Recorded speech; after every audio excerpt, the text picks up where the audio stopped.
Eu. Oi, por favor. Olá. Meu nome é Paula, tá? Só para me apresentar.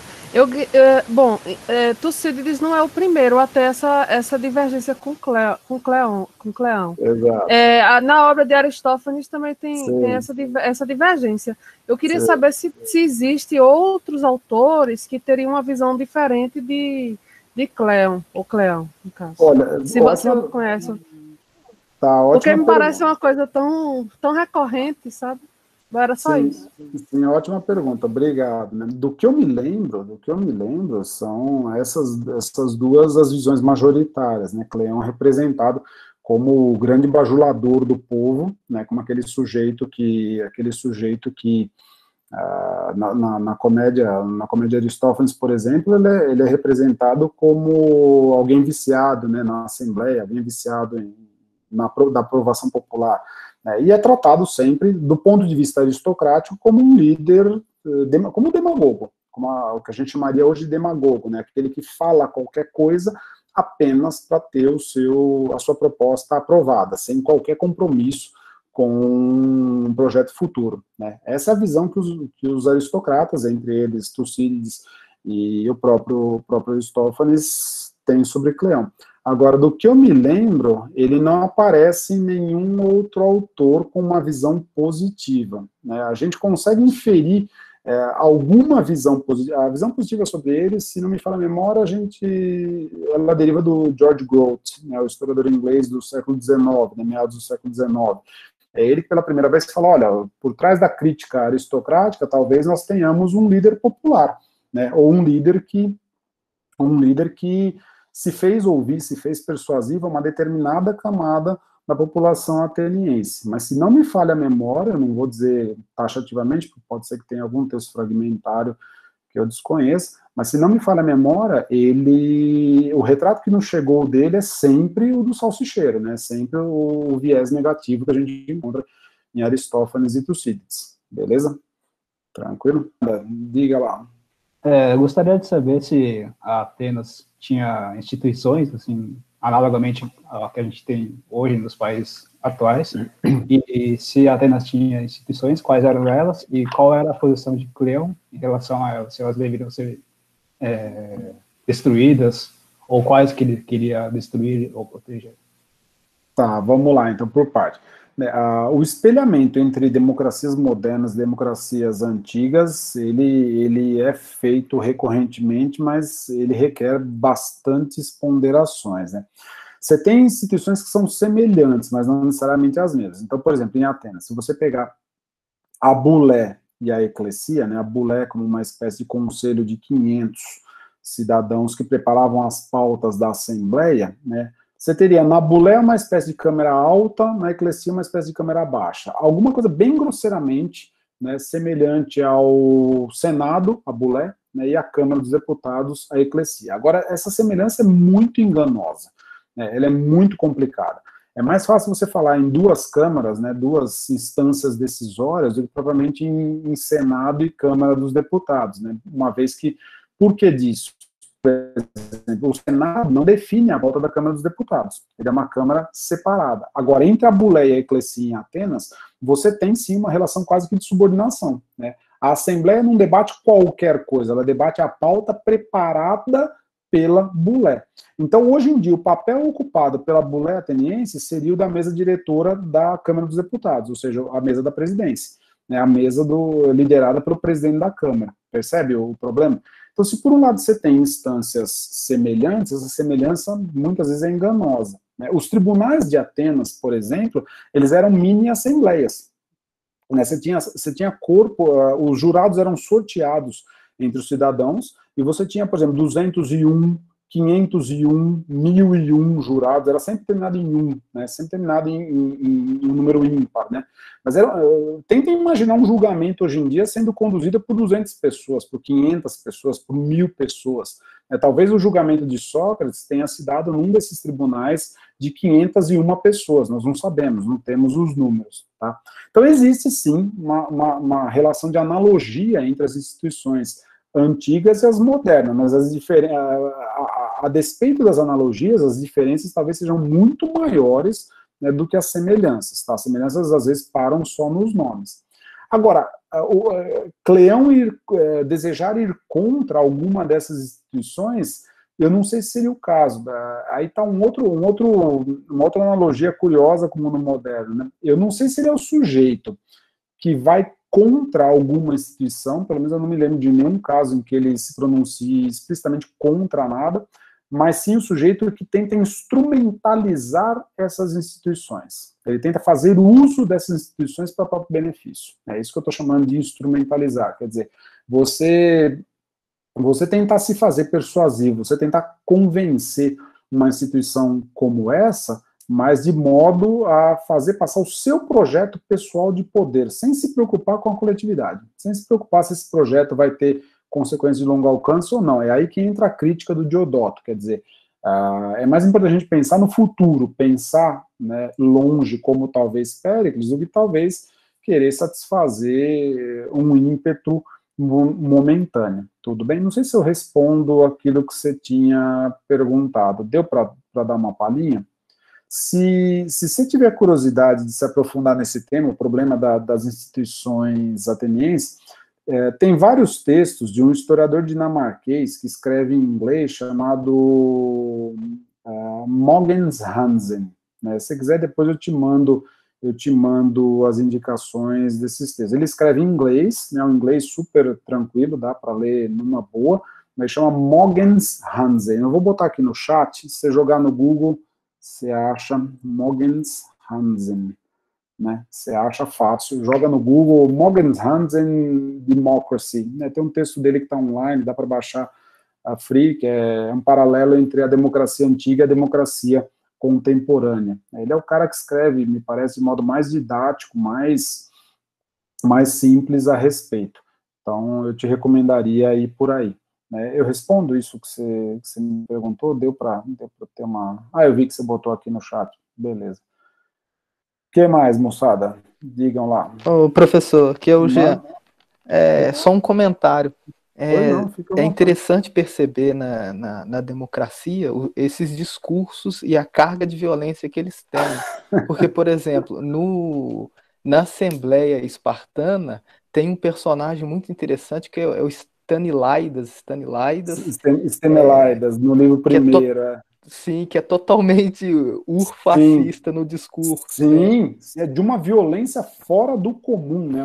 Do comum. É um discurso minúsculo, ele não dá um parágrafo, né? E ele fala, nós temos que ir para a guerra assim, e acabou, não tem desenvolvimento argumentativo nenhum, né? Quer dizer, temos que ir para a guerra e fim de papo, não se discute mais isso. Ele talvez, se a gente pensar no fascismo sempre, claro, como postura, né, como mentalidade, como forma de agir, ali você tem, é curioso que, por um lado, você tem ali o ethos, né, o caráter do espartano definido de modo quase que emblemático, né, o sujeito que fala curto e grosso, né, o sujeito que é breve e incisivo, né, trinchante, aquela colocação como um machado, né, que vem, pum, a gente diria hoje quase que lacradora, né, mas lacradora no mau sentido da expressão, não no bom sentido, né, aquela lacração na violência, como isso é bullying?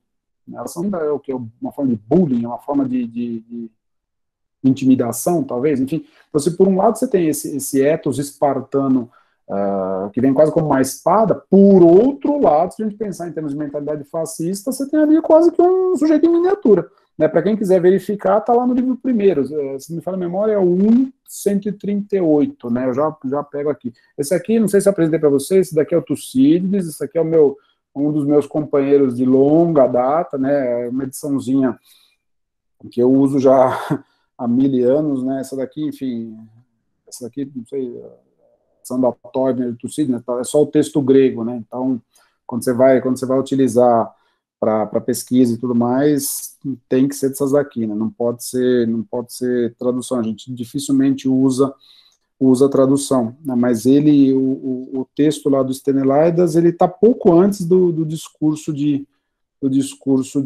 Péricles, né? No livro primeiro. Quer ver? Deixa eu localizar aqui. Péricles, tipo. Enfim, está no finzinho do livro primeiro. Eu não vou lembrar de cabeça. Se alguém lembrar de cabeça, tiver aí mais fácil o trecho, por favor, me avise. Eu dificilmente decoro passagens assim, decoro passagens, nome de livros e datas. É uma coisa que eu tenho uma dificuldade enorme.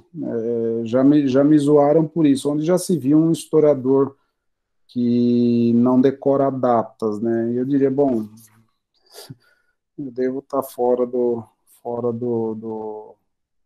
é 1,85, né? Beleza, deixa eu só verificar. Professor, e a violência própria da democracia, é interessante o medo que se tem de ser inimigo da democracia, né? Inimigo do povo. Então muitos acabam nem falando, né? E ao longo da guerra vai se inflamando esses discursos. Por exemplo, eu acho que o Nícias, ele pede ponderação para os atenienses em relação à expedição da Sicília, né? E não lembro qual outro personagem fala assim, escolhe lá os soldados que você precisa levar, tipo assim, anda, para que ficar ponderando demais? Todo momento, assim, tem essa de anda, vai. Exato, a gente vai ver isso no quarto encontro, né, Nícias Alcibíades, né, antes da decisão pela Sicília, né, quando Nícias cai na besteira de falar não podemos fazer a expedição porque ela é muito custosa, é muito difícil e tal, aí o pessoal fala, não, então fala aí do que você precisa e vamos lá. Quer dizer, a vontade dobra a aposta cada vez mais, né? Ela não é contida por nada. O Diodoro já havia dito, né? Não tem lei, não tem costume, não tem nada que contenha um ímpeto de quem quer fazer alguma coisa. E Nícias cai vítima dessa armadilha que ele trança os próprios pés, né? Só para confirmar, é 1,86 mesmo a fala do Stenelaidas, né? Na edição grega, reparem, né? Não dá uma página. E isso é uma edição de bolso, né? É esse trechinho aqui, 1,86. É minúsculo. É uma fala cortante, né? É minusculinho, ele papum, temos que ir para a guerra e acabou, não tem mais debate. Depois de uma série de 3 discursos, ele é o sujeito que vai dar, entre aspas, a palavra final. E aí, né, a desgraça, entre aspas, está completa. Mas eu volto, né, concordo contigo, o Bruno, né, o Jean que está falando,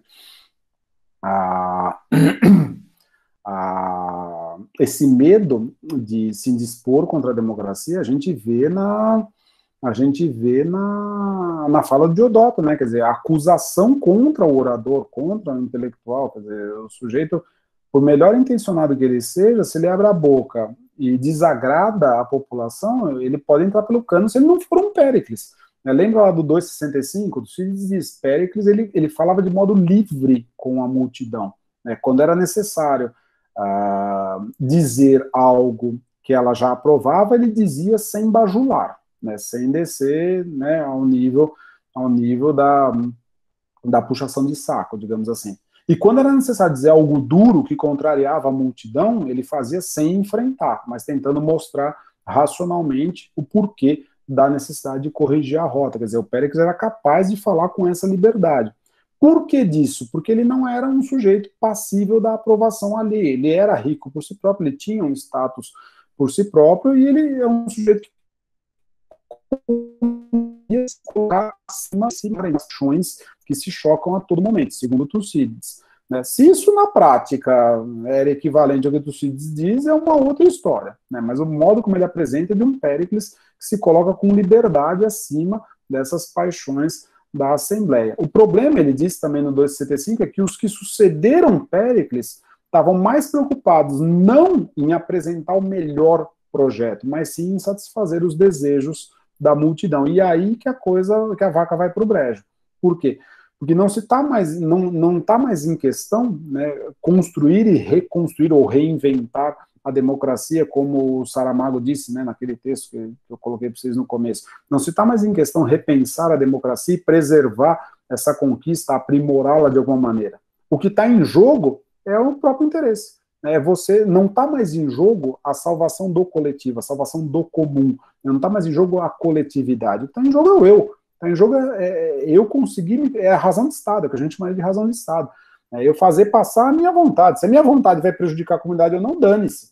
Desde que eu chegue ao poder, né, Eu não vou mandar meu filho para uma embaixada em Washington? O meu filho é do filé mignon, tudo bem? O resto que se exploda. Eu não vou botar no Banco Mundial um sujeito super inteligente, um sujeito, né, marcado pela delicadeza, um sujeito marcado pelo trato, né, pelas múltiplas competências. É lógico que eu vou, ele é meu aliado e o mundo que se exploda. Se isso vai provocar um colapso na economia do país, se isso vai ter consequências para a América Latina, eu quero que se dane, eu deixo lá mesmo o cara no meio ambiente e vamos passar boiada, que é isso que me interessa. Entende onde eu quero chegar? Né, quando o projeto sai de cena, quando a preocupação com o comum sai de cena, diz o Tucídides lá no 265, você tem o quê? Um interesse próprio, puro e simples. Né? Fazendo uma comparação bem grosseira que eu já usei em outros trabalhos, né, mas talvez dê um pouco dessa ideia. Péricles seria uma espécie de força centrífuga, né, desse centro que Péricles representa, várias construções emanam e se articulam. Né? Os que vieram depois dele são uma espécie de força centrípeta, ou seja, eles tentam sugar para esse centro que eles representam tudo que está nos arredores. Eles tentam se aproveitar, né, desses arredores para o próprio benefício. Esse é o grande problema, me parece. Não da democracia antiga, é difícil dizer isso, eu não quero entrar na seara dos historiadores, mas do modo como Tucídides encaminha a narrativa sobre essa democracia antiga, né, de um momento de construção de algo maior para momentos sucessivos de exploração em próprio benefício desse algo maior, que é uma espécie quase que de vampirismo trágico dessa democracia, por isso essa estrutura trágica da narrativa dele. Faz sentido isso que eu estou dizendo? Fica mais claro? Dá alguma pista? Professor. Oi, pois não, diga lá. Sobre isso que você estava falando, fazendo um paralelo com o texto da Brum, tem uma passagem desse texto que da primeira vez que eu li, eu gostei muito, que é a parte da criação dos consensos, né? Não somente, sobretudo através de vocabulário, né? Então você explica que uma cadeira para sentar é uma laranja para comer, e não uma laranja que serve para sentar. Sim. E aí, através da sua fala, da sua última fala, é justamente essa questão que nós temos, né? Da criação da utilização das instituições servindo a um projeto pessoal, né? Então você se vale do discurso para criticar o próprio discurso, porque você tem um Exato. né? Então é como se você estivesse usando a laranja para sentar e a cadeira para ser. Exato. Meu caro, vou te pedir um favor então. No próximo encontro nós vamos analisar, ótima observação essa. No próximo encontro a gente vai conversar sobre o episódio da Guerra Civil em Corcira, né? E vocês vão ver que Tucídides diz lá que a Guerra Civil começou pelas palavras, né? Começou quando as palavras começaram a ser ressignificadas, quando elas começaram a assumir significados completamente diferentes daquilo que elas tinham originalmente. É uma passagem bombástica, assim, Tucídides quase que um semioticista escrevendo. Eu vou te pedir um favor, segura essa observação tua e traz ela de novo na sexta-feira. Segura no bom sentido, lógico, não é nada primitivo, pelo amor de Deus, né, mas traz ela na sexta-feira de novo, né, talvez ali ela caiba, quer dizer, ali você tem um outro passo em relação a isso que nós vimos hoje, quer dizer, como que a manipulação das palavras, como que eu queria evitar o termo deturpação, porque deturpação pressupõe um grau zero, né, e nós não estamos falando de um grau zero, não existe grau zero, né, nós não temos mais essa ingenuidade, não podemos nos permitir essa ingenuidade, né, mas como que o termo talvez seja a adulteração das palavras, do seu sentido usual, está na base da própria corrosão social, está na base de um projeto de implosão, está na base daquilo que, no limite, vai culminar numa guerra de todos contra todos. Sem dizer que Tucídides abriu caminho para Hobbes, muito embora Hobbes, né, ao traduzir Tucídides, tenha se inspirado, o capítulo 13 do Leviatã, por exemplo, é Tucídides puro, né, sem dizer que Tucídides abriu caminho para Hobbes, mas já está ali, na narrativa da Guerra Civil em Corcira, da Estásis em Corcira, o problema das palavras, né, como que as palavras acabam, né, como parece uma coisa tão inocente, o sujeito só está falando de modo diferente. Não está falando de modo diferente, ele está falando de modo a criar uma outra rede de significados e significações, e isso vai ter consequência prática, e quando chega na prática, a desgraça se instala. Por isso é tão importante eu vou usar com toda a vênia, eu queria evitar, mas enfim, a guerra cultural. Né, talvez cobrar a fatura. É guerra cultural? Perfeitamente, escolhamos os lados. Né, se é uma guerra, vamos para a guerra, vamos para o combate, cada um com as suas armas, cada um do seu lado específico. Talvez cobrar a fatura, né, não seja uma má ideia, muito embora, né, eu tenho certos arrepios quando se fala em defender uma postura belicista e tudo mais. Eu ainda quero acreditar que a persuasão é o melhor caminho, né, que nós, como Eliane Brum diz em vários textos, que eu admiro profundamente, né, sentar, conversar, construir o comum, ainda é o melhor caminho. Se eu tiver que defender a guerra explicitamente, bem, é melhor eu me aposentar, é melhor eu pegar a minha sacolinha e sair andando, porque eu já não tenho mais o que fazer nesse mundo. Mas aí a gente entra em outros carnavais, beleza? Então, traz de novo, por favor, na sexta-feira essa observação, que você vai ver que talvez caiba como uma luva, né, para aquele texto. Tranquilo? Maria Carolina. Oi, diga. Boa noite. Boa noite. Fazer uma pergunta, aproveitando. Oi, Tanto essa sua conversa com Paulo sobre o deslocamento das palavras, quanto o que você estava falando com o Jean, porque você disse assim no começo da aula de hoje, que te interessa, sobretudo, como é que funcionam essas narrativas da democracia, né? Como é que a ideologia da democracia funciona. E eu acho que parte disso envolve a significação do que é o povo, porque existem esses deslocamentos, como você falou, às vezes é povo, às vezes é multidão que está em jogo. Então, um Péricles não se dobra às multidões, e o Cleon, quando ele está em assembleia, parece que ele sabe puxar da assembleia o que existe de mais multidão. Aí eu queria ouvir você falar um pouco mais sobre isso, como é que isso acontece no contexto de Tucídides. Ótimo ponto, minha cara. Antes de te responder, me permite só, eu vi que tem duas observações no chat, deixa eu só responder rapidinho para eles, aí eu já volto aqui. Então, o Rodrigo pergunta, né, vale a pena ler a Constituição dos Atenienses? Vale. Textaço. Né, uma análise tanto sincrônica quanto diacrônica da democracia ateniense. Vale muito. Se você tiver, tem duas ótimas traduções, a do Delfim Leão de Portugal e a do Murari Pires, comentada, feita no Brasil. É difícil de achar essa do Murari, mas se você puder, pegue. Né? Então, vale sim, é um textaço por várias razões. É uma leitura meio densa, um pouco diferente do Tucídides, né? Quase que um vocabulário jurídico, mas muito bom. Né? Oportunamente, eu ainda vou dar um curso sobre esse texto. Eu gosto particularmente dele e uso com frequência. A Maria Carolina pergunta, por que o vídeo da aula passada no YouTube só tem 8 minutos? Minha cara, me perdoe, ele só tem 8 minutos porque eu sou informaticamente incompetente, né? Eu sou digitalmente incompetente, então eu estou editando, porque, pelo seguinte, se eu puser ele inteiro 2 horas, né, ninguém vai assistir nada e vai morrer de tédio e tudo mais. Então, eu estou quebrando a cabeça com programas de edição, programas, não sei nem qual é o nome desse negócio, acho que é edição, esse aqui da estrelinha, o iMovie, tentando entender como é que esse negócio funciona para tentar minimamente recortar. Eu acho que ali eu consegui recortar. Primeiro, então, qual que era a minha ideia? Editar e botar em momentos segmentados. Então, a introdução é X, a discussão sobre o discurso epitáfio é Y, a discussão sobre a peste é outra, né? Botar em vídeos menorzinhos. Por isso que eu tive a ideia de botar com o número na frente, né? Então, 1.1, né? Primeiro vídeo do primeiro encontro, o próximo vai ser 1.2, o outro 1.3, o outro 1.4, assim por diante. Desse daqui, os vídeos desse daqui, vão ser 2.1, 2.2, assim por diante. O pessoal tá me sacaneando aqui, falando que eu quero monetização, dinheiro e companhia. Bom, meu cara, eu querer ganhar dinheiro com Tucídides, comecei errado, né? Enfim, já duvido. Mas agora, voltando à pergunta da Alana, né? A Alana toca num ponto fantástico.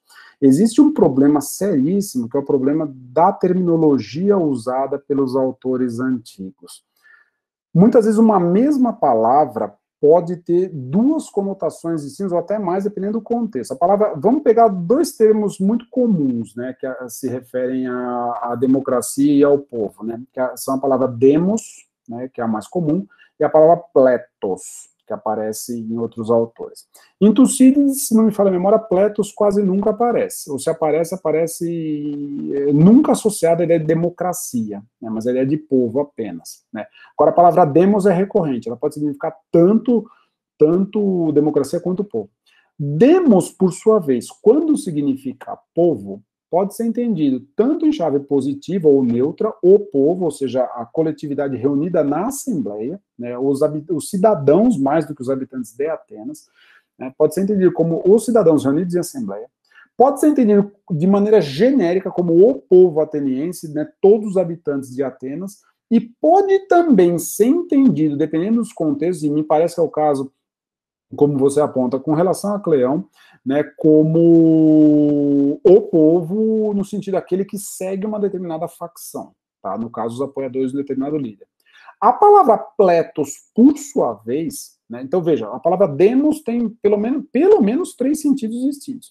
A palavra pletos, por sua vez, tem também a conotação de grande quantidade de pessoas, de modo neutro, ou a conotação de multidão, mas quase que com a ideia de ralé.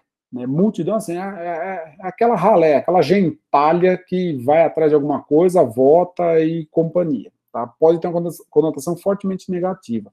Em Tucídides, se não me falha a memória, essa conotação negativa ela não aparece com tanta frequência, embora ela apareça. Agora, em Platão, por exemplo, um autor de uma geração depois de Tucídides, a palavra pletos, na maioria das vezes, tem uma conotação marcadamente negativa. Mas aí que vem o pulo do gato. Marcadamente negativa e, sobretudo, associada à democracia. Quando Platão fala da forma de governo ideal, né, que, sei lá, na República é alguma coisa que fica, sei lá, uma espécie de aristocracia iluminada, né, quando ele se refere a essa aristocracia, ele nunca usa pletos, né, ele nunca usa esse termo negativo. Agora, quando ele se refere à democracia, é sempre o pletos. A democracia é sempre, né, a ralezona lá, que, né, aquela massa que vai para a Assembleia e faz X. É sempre com um tom de preconceito, para não dizer, né, um olhar de cima, percebe?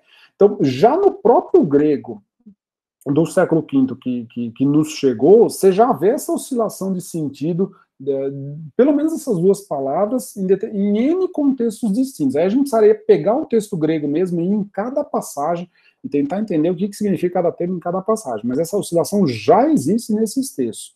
E dependendo do grau de aristocratismo, digamos assim, de cada autor, você vai ter um viés mais ou menos negativo. Ou seja, mesmo eu brinco com os alunos, muitas vezes eu falo, aprender grego é aprender um grego de cada autor, né? Quando você começa a traduzir Tucídides, é o grego de Tucídides. Quando você começa a traduzir Platão, é outra coisa. Isócrates é outra coisa. Demóstenes é outra coisa. Embora seja a mesma língua, cada autor tem o seu modo de pensar e de articular esse, né? Como acontece em português, enfim, né, de articular esse pensamento. Isso muitas vezes causa certos ruídos, né? O que esse cara está querendo dizer exatamente aqui com essa palavra?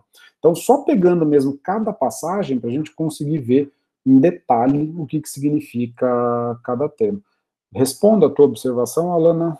Faz algum sentido? Maravilha, professor. Muito obrigada. Não por isso. Maravilha. Deixa eu só... Estou vendo aqui no chat também... Qual é o portofistas? Eu diria que, assim como Heródoto, né, a gente costuma chamar de historiador, né, porque nós conhecemos o gênero da história, os antigos talvez não conhecessem.